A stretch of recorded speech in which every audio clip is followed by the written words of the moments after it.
Universe நேயர்களுக்கு எனது அன்பான வணக்கத்தை தெரிவித்துக் கொள்கிறேன் தோழர்களே. நடிகர் திலகம் சிவாஜி கணேசனுக்கும் எம்ஜிஆருக்கும் இருக்கக்கூடிய அந்த உறவினை பற்றி நான் பதிவாக போட்டிருந்தேன். அவர்தான் எப்படி சிவாஜி கணேசனிடமிருந்து எம்ஜிஆர் கற்றுக்கொண்ட ஒரு விஷயத்தை கடந்த காணொளியில் நாம் பார்த்துருக்கிறோம். ஆனால் இப்போ என்ன சொல்ல போகிறேன் தெரியுதா? சிவாஜி கணேசன் தன்னுடைய அரசியல் வாழ்க்கையிலேயே அவர் ஒரு பதவியை அடைந்தால் என்று சொன்னால் அது ராஜ்யசபா உறுப்பினர் தான். அந்த ராஜ்யசபா உறுப்பினர் யார் மூலமாக கிடைக்குன்னு சொன்னால் நீங்கள் ஆச்சரியப்படுவீங்க, அதிர்ச்சி அடைவீங்க. அது காங்கிரஸ் கொடுக்கவில்லை, காமராஜர் கொடுக்கவில்லை, ராஜாஜி கொடுக்கவில்லை, பக்தவச்சலம் இருக்கும்போது கொடுக்கவில்லை, நேருவும் கொடுக்கவில்லை. நீங்கள் மற்றெல்லாம் நீங்கள் எத்தனை கற்பனை பண்ணிக்கிறீங்களோ பார்த்துக்கோங்க.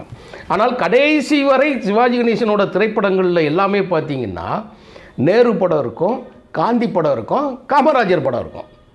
எம்ஜிஆர் அவர்களுடைய திரைப்படத்தை பார்த்தீங்க அப்படின்னா அண்ணாவோட படம் இருக்கும், புத்தர் படம் இருக்கும், திமுக கொடியை காட்டுவார், திராவிட இயக்க அரசியலை பேசுவார். சிவாஜி கணேசன் தேசிய அரசியலை பற்றி பேசுவார். பாரத விலாஸ் படங்கள்லாம் சொல்லுவோம் இல்லையா, ஒன்றே குலம் என்று பாடுவோம், ஒருவனே தேவன் என்று பாடுவோம். எம்ஜிஆர் படித்தார்னா அவர் தேசிய பாரத மாதாவுக்கு பாட்டு படிப்பார். நாம் எல்லாரும் ஒன்று தான் சொல்லி சீக்கியக்காரன் காஷ்மீர்காரனை பற்றியெல்லாம் பாட்டு படிச்சுக்கிட்டு தமிழ்நாட்டுக்குள்ளே கொண்டு வருவாங்க. ஏன் காரணம்னா அவர் இருந்த கட்சி அப்படிப்பட்ட கட்சி, அதனால தான் இருந்தது. ஆனால் அவரை கருவேப்பிலையைப் போல பயன்படுத்தி தூக்கி எறிந்தது காங்கிரஸ். இது அரசியல் புரியாதவங்களுக்கு இங்கே இந்த செய்தியை தெரிஞ்சுக்கிடலாம். ஆனால் அரசியல் தெரிஞ்சவங்களுக்கு இது ரொம்ப ஆச்சரியமான செய்தியாக தான் இருக்கும், அரசியல் தெரிஞ்சவங்களுக்கே.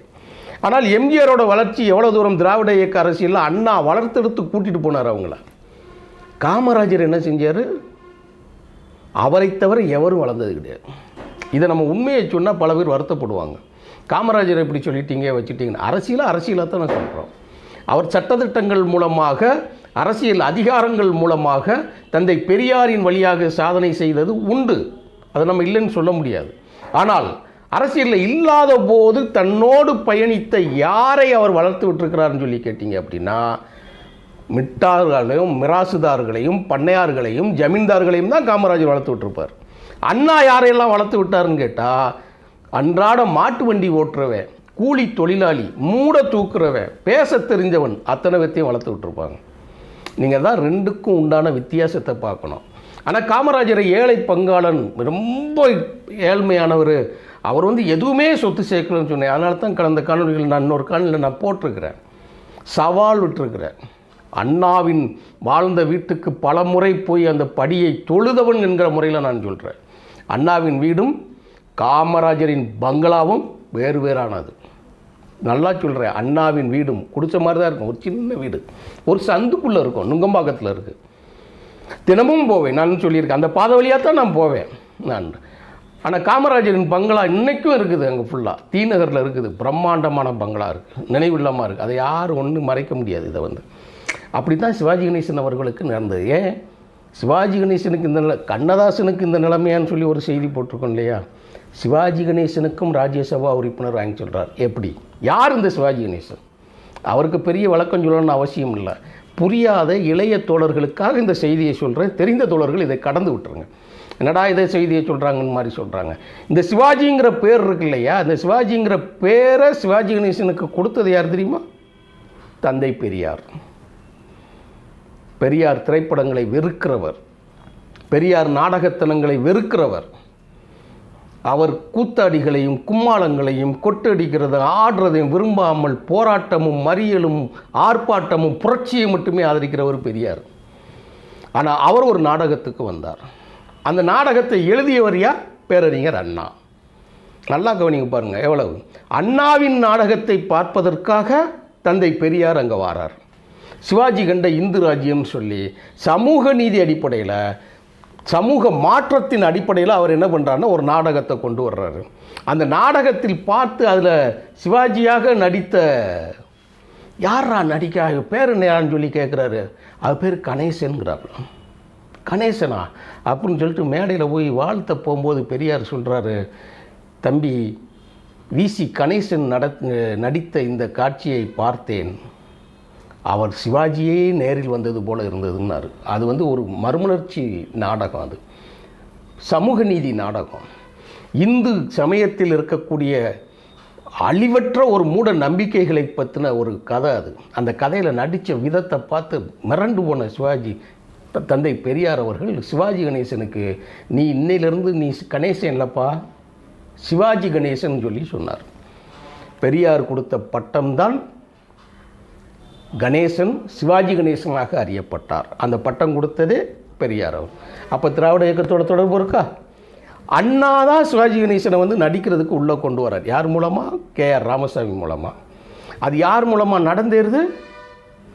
கலைஞர் கருணாநிதி அவர்கள் மூலமாக நடந்தேறுது. கலைஞரோட அரசியலை பேசி தான் சிவாஜி மேலே வரார், பராசக்தியில் வராரு. மாபெரும் நடிகனாக உருவாக்குனது யார்? திராவிட இயக்கம். சரி, இது வரைக்கும் நடந்துருச்சு. இப்போ சிவாஜிக்கும் திராவிட இயக்கத்துக்கு என்ன பிரச்சனைன்னு சொல்லி கேட்டால் 1955 வரை பேரறிஞர் அண்ணா உருவாக்கிய திராவிட முன்னேற்ற கழகத்தில் எம்ஜிஆரோடு பயணித்த சிவாஜி கணேசன் அவர்களுக்கு திருப்பதி கோயிலுக்கு போகிறார். திருப்பதி கோயிலுக்கு போகிறத வந்து அப்போ வந்து ஒரு பகுத்தறிவாத இயக்கம். அப்போ தான் தேர்தல்களெல்லாம் சந்திக்காத காலகட்டம் திமுக வந்து. அப்போ நம்ம கட்சியில் இருக்கிறது ஒரு பெரியார் தோற்றுவித்த சுயமரியாதை இயக்கத்தில் ஒரு அரசியல் கட்சியான இந்த இடத்துல வந்து ஒரு மிகப்பெரிய நடிகராக இருக்கிற ஒரு கோயிலுக்கு போகிறத நாங்கள் ஏற்றுக்கொள்ள முடியாதுன்னு சொல்லி ஒரே பிரச்சனை. அவர் ஒரு வேண்டுதலுக்காக போயிட்டார் சிவாஜி கணேசன். அவருக்கு மற்றதெல்லாம் சூதுவாதெல்லாம் தெரியாது, ரொம்ப டெப்த்தாலாம் அவருக்கு தெரியாது. கடைசியில் போயிட்டு சிவாஜி கணேசனை வந்து எல்லாரும் கேலி கிண்டல் இது பண்ணுறதை பார்த்து அண்ணாவை விட்டு விலகி, கட்சியை விட்டு விலகி போயிட்டார். நேராக போய் எங்கே போய் சேர்ந்துட்டார்? ஆப்போசிட்டில் இருக்கிறது காமராஜர்கிட்ட போய் சேர்ந்து காங்கிரஸில் போய் தன்னை நினச்சிக்கிட்டார். அன்னையிலேருந்து அவர் படங்களில் ஃபுல்லாக காந்தி வருவார், காந்தி மாதா, நம்ம பாரத மாதா, நேரு மாமா அப்படின்னு சொல்லி இவர் பாட்டு படிச்சுக்கிட்டு எல்லாமே இருந்தார், நல்லபடியாக இருந்தார். அவரை பயன்படுத்தி கொண்டார்கள், சக்கையாக பிழிந்தார்கள்.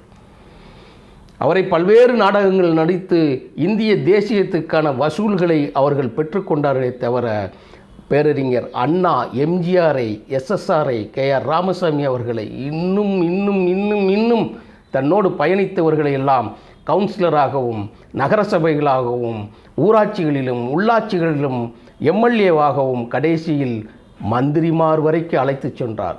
எம்ஜிஆர் எல்லாம் MLA ஆகிட்டார். SSR உலகத்தின் முதல் MLA ஆகினார் எல்லாம். ஆனால் சிவாஜி கணேசன் மாபெரும் நடிகன், ஈடு இணை இல்லாத ஒரு நடிகன். அவரை யாருமே கண்டுக்கல.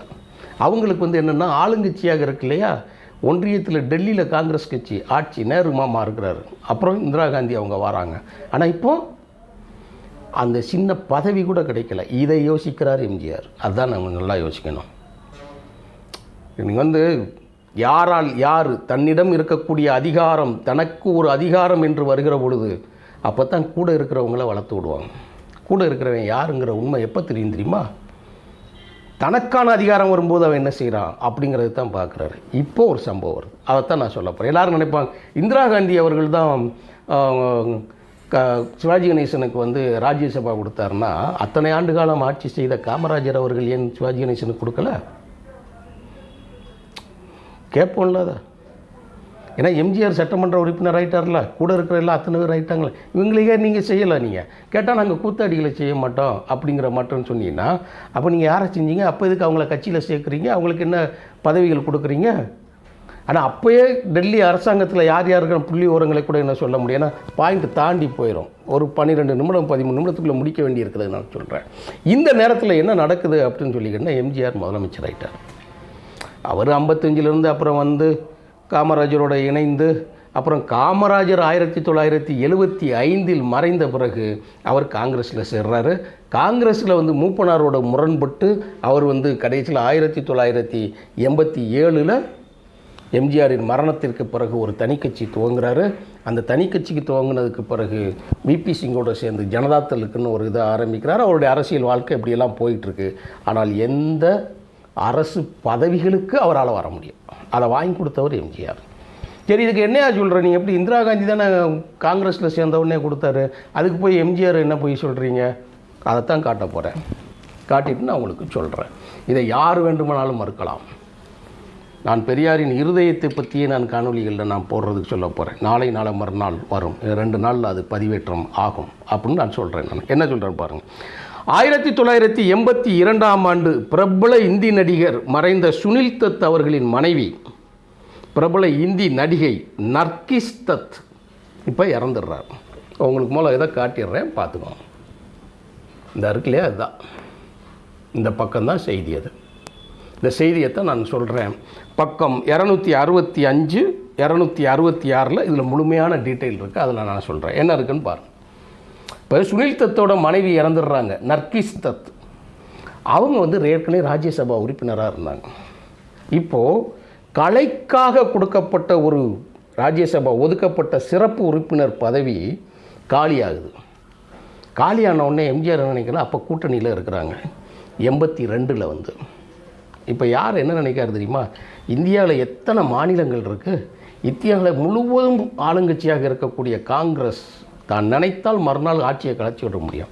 அவ்வளோ ஒரு உச்சபட்ச அதிகாரத்தில் இருக்கக்கூடிய ஒரு ஆளை யாரை பற்றி நினைக்காரு தெரியுமா? நடிகர் திலகம் சிவாஜி கணேசன் தனது தம்பி, தன் நண்பன், நம்ம முதலமைச்சராகிட்டோம், நமக்கு சவால் விட்டு நடிப்பின் உச்சத்தை சிகரத்தை தொட்ட சிவாஜி கணேசன் அப்படியே இருக்காரே, அவருக்கு ஒரு ராஜ்யசபா உறுப்பினரை கொடுக்குறான் அப்படின்னு சொல்லிட்டு சிவாஜி கணேசனை கூப்பிட்டு கேட்குறாரு, தம்பி எனக்கு ஒரு ஆசை, அண்ணே முதலமைச்சர் ஆகிட்டேன், நீ என் கட்சியில் நீ உனக்கு கொடுத்தா நல்லா இருக்காது, உனக்கு இது இருக்கும், நீ நினைத்தால் நான் இப்போ அடுத்த நிமிஷமும் உனக்கு கொடுத்துட்றேன், இப்போ உனக்கு ஒன்று செய்யட்டுமா, நீ காங்கிரஸில் இருக்கிறல்ல, நான் பேசட்டுமா இந்திரா காந்தி அம்மாட்ட ராஜ்யசபா உறுப்பினர் ஆகிறதுக்கு ஆசையான்னு சொல்லி கேட்குறேன். அவர் எதையும் பெருசாக நினைக்காத ஆள் சிவாஜி கணேசன். என்னன்னே நீங்கள் எப்படி சொல்கிறீங்க, இதில் இல்லை உங்களுக்கு நல்லாயிருக்கும், வாழ்நாளில் ஒரு நாள் நீங்கள் கண்டிப்பாக ஆகுங்க, அரசியலில் இவ்வளவு நாள் நீங்கள் உழைச்சிருக்கீங்க, நான் நினைத்தால் முடியும், வாங்கித்தரேன். உடனே என்ன செய்வது தெரியுமா? டைரக்டாக இந்திரா காந்தி அவர்களின் உதவியாளர் பார்த்த சாரதிக்கு ஃபோன் போடுறார். இந்திரா காந்தி அவர்களுடைய நேரடி உதவியாளர், அதாவது தலைமைச் செயலாளர் சொல்லுவாங்கள்ல, இங்கெல்லாம் இறையன்பு இருந்தார் இல்லையா, அந்த மாதிரி ஒரு ஆளை கொண்டு வந்திருக்கும்போது பார்த்த சாரதியின் ரொம்ப முக்கியமான ஆள். அவருக்கு நேரடியாக எம்ஜிஆர் பேசுகிறார். தொலைபேசியை எடுத்து, நீங்கள் நர்கிஸ்க்கு பதிலாக, அவர் ஒரு நடிகர் தானே, நடிகரோட மனைவி ஒரு நடிகை, அந்த நடிகையோட மரணத்தோட வேக்கண்ட்டை தான் நீங்கள் கொடுக்க போகிறீங்க. அப்போது இந்தியாவின் மாபெரும் நடிகராக இருக்கக்கூடியவனும், அதே மாதிரி அமெரிக்காவில் இருக்கக்கூடிய நயகரா நீர்வீழ்ச்சி இருக்குது இல்லையா, அந்த நயகரா நீர்வீழ்ச்சி இருக்க பகுதியோட அந்த மாநகராட்சிக்கு ஒரு நாள் முனிசிபல் சேர்மனாக, அதாவது கவர்னர்னு சொல்லுவாங்க, அந்த கவர்னராக இருந்து அழகு பார்க்கப்பட்டவர் தான் சிவாஜி கணேசன். இந்திரா காங்கிரஸுக்கு 1955 அவர் உதவி செஞ்ச ஆள். ஆனால் இன்றைக்கி 82 வரை 83 வரைக்கும் அவருக்கு அந்த பதவி எதுவுமே கொடுக்கல. நீங்கள் கண்டிப்பாக கொடுக்கணும்னு கேட்கும்போது இந்திரா காந்திக்கு என்ன நிலைமைன்னு தெரியுமா? எம்ஜிஆர் இல்லாமல் தமிழ்நாட்டுக்குள் காங்கிரஸ் உள்ளே நுழையவே முடியாத காலகட்டத்துக்கு சேர்ந்துருச்சு. அதனால் வேறு வழியே கிடையாது. தனக்கு எதிர்நிலையில் இருந்து சிவாஜி கணேசன் செயல்பட்டார் அப்படிங்கிறத பற்றியெல்லாம் அவர் எந்த விதமான இதையும் கேட்கல. நான் ஏற்கனவே சொல்லியிருக்கிறேன். நான்லாம் இப்போ அடுத்து நான் சொல்ல போகிற விஷயத்தில் யாருக்குமே தெரியாத விஷயம்னா நடக்காத ஒன்று நம்ம புதுசாக சொல்ல போகிறதில்ல. ஆனால் இப்படியெல்லாம் நடந்திருக்குமா அப்படின்னு சொல்லி நீங்களாம் நினச்சி பார்க்க முடியும். சிவாஜி கணேசன் தான் எம்ஜிஆர் அவர்களுடைய ஆட்சி நிலைத்து நிற்கிறதுக்கு காரணமாக இருந்திருக்கிறாருன்னு சொல்ல நீங்கள் நினச்சி பார்க்க முடியாது. அதை விட நான் இன்னொரு வரி சொல்லுவேன். திராவிட இயக்கம் நிலை பெறுவதற்கு சிவாஜி கணேசனோட அந்த ஒரு 6 மாத கேப் அசைவு தான் இன்றைக்கும் காரணம். இன்றைக்கி திருச்சியில் சிலை வச்சுருக்கிறாங்க இல்லையா, அந்த சிலை வைப்பதற்கு 100% தகுதியான காரணம் இருக்கிறவர் சிவாஜி கணேசன் அவர். அப்படிப்பட்ட சிவாஜி கணேசன் தான். அவர் ஒன்றும் சும்மா சாதாரண வெறும் நடிகர்லாம் கிடையாது. எந்த இடத்துல ஒரு ஹெர்குலஸ் பூமியை தூக்கி தோல் மேலே வச்சு நகட்டினானோ, எந்த இடத்தில் ஆர்க்கிமிடஸ் ஒரு நெம்புகோல் கேட்டானோ, எனக்கு நிற்பதற்கு ஒரு இடம் கொடுங்கள், இந்த பூமியை நான் புரட்டி காட்டுகிறேங்கிற மாதிரி சொன்னாரோ, அதை செய்து காட்டியவர் சிவாஜி கணேசன். அதுதான் ரொம்ப முக்கியமானது. அவர் வாட்டிக்கு பேசாமல் மற்ற அரசியல்லாம் பேசினாலும் வர வேண்டிய நேரத்தில் சரியான நேரத்தில் மீண்டும் காங்கிரஸ் என்கின்ற ஆலமரம் நம்மளை ஆக்டோபஸாக இந்த திராவிட இயக்கத்தோட ஆட்சிகளை அழிக்க நினைக்கிற போது, இன்றைக்கி பிஜேபி என்ன நடந்துக்கிட்டு இருக்கு பார்க்கல, அதிமுகவை உடைச்சது, இப்போ பாட்டாளி கட்சி வீட்டுக்குள்ளே போய் அதை உடைச்சிக்கிட்டு இருக்கிறாங்க. குடும்பத்தில் என்ன பிரச்சனைங்கிறது இந்த நொடி பார்த்துக்கிட்டு தான் இருக்கிறோம். இதே தான் அன்று நடந்தது. இதை விட 1000 மடங்கு பலத்தோடு நடந்தது. அன்னைக்கு கலைஞருக்கு என்ன நடந்ததுன்னு பார்க்கணும். கலைஞரை அறிவாலயத்தில் மேலே உட்கார வச்சுக்கிட்டு குலாம் நபி ஆசாத் போய் உட்காந்து மிரட்டிக்கிட்டு பொண்டாட்டியை கீழே வச்சு தயாள் அம்மாவை விசாரிக்க பண்ணிக்கிட்டு 63 சீட்டு வாங்கின வரல ரொம்ப தூரத்துலலாம் கிடையாது. 10 வருஷத்துக்கு முன்னாடி 2 தேர்தலுக்கு முன்னாடி தான் நடந்துச்சு. அதெல்லாம் மறந்துடக்கூடாது. அதனால் சிவாஜி கணேசன் அவர்களுடைய பங்கு இருக்கு இல்லையா, அவருக்கு ஒரு ராஜ்யசபா கொடுப்பதற்கு முழுக்க 100% எம்ஜிஆர் அவர்களுக்கே சேரும் அந்த பெருமை. இதெல்லாம் வெளியில் யாரும் சொல்ல மாட்டாங்க. யூனிவர்ஸில் மட்டும்தான் இது பதிவாகும். இதை நான் வழக்கம் போல் நான் ஆதாரத்தோடு தான் நான் சொல்கிறேன் அந்த செய்தியை பார்த்து. ரெண்டாவது, சிவாஜி கணேசன் மேலே எதுக்கு எதிர்ப்பு இருக்குன்னு சொல்லி கேட்டிங்க அப்படின்னா, அவர் ஒரு பெரும்பான்மை சமுதாயத்தை கொண்டவர். அடுத்து அவர் ஒரு போர்க்குணம் கொண்டவர். எதையும் துணிஞ்சு கேள்வி கேட்கக்கூடிய இருக்கிறார். அதனால தான் அவர் விபி சிங்கோட ஜனதாதளிலிருந்து அவர் பயணிக்கக்கூடிய காலகட்டங்கள்லாம் வந்துச்சு. அவருடைய அரசியலை தனியாக பேசலாம் ஒரு காணொலியாக. அதனால் நடிகர் திலகம் சிவாஜி கணேசன் அவர்களின் ராஜ்யசபாக்குள்ளே உள்ளே போய் நுழைய வச்சு அவரை அழகு பார்த்தவர் எம்ஜிஆர் என்பதில் இருவேறு கருத்து கிடையாது. அதுக்கு முழு பொறுப்பு எம்ஜிஆர். ஆனால் எம்ஜிஆருக்கு எப்படி சம்பத் நன்றிக்கடனாக இருந்தார் இல்லையா, சம்பத்தோட மனைவி சுலோசனா சம்பத் நன்றிக்கடனாக இருந்தார் இல்லையா, அது மாதிரி சிவாஜி கணேசன் குடும்பமும், அந்த குடும்பம் அவர் இறந்து முடிந்ததற்கு பிறகும் அந்த குடும்பம் இன்றைக்கும் அவர்களுக்கு தொடர்ச்சியாக இருக்கிறாங்க. அதோட நீட்சியாக ஒரு வரி சொல்லி முடிக்கிற, எம்ஜிஆருக்கு பிறகு ஜெயலலிதா அவர்கள் அதிமுகவின் தலைமைக்கு வந்த பிறகு அதிமுகவின் பொதுச் செயலாளராக தான் சிவாஜி பேரனை தத்தெடுத்து, பேத்திக்கு சிவாஜி பேரனை ஒரு கட்சி தலைமை தத்தெடுத்து திருமணம் நடந்ததெல்லாம் ஏதோ ஒரு செய்தின்னு நினச்சிக்கிட வேண்டாம், எல்லாம் பூர்வ ஜென்ம பந்தம் அப்படிங்கிறத தான் நான் இந்த இடத்துல பதிவு செய்ய விரும்புகிறேன் தோழர்களே. நன்றி, வணக்கம்.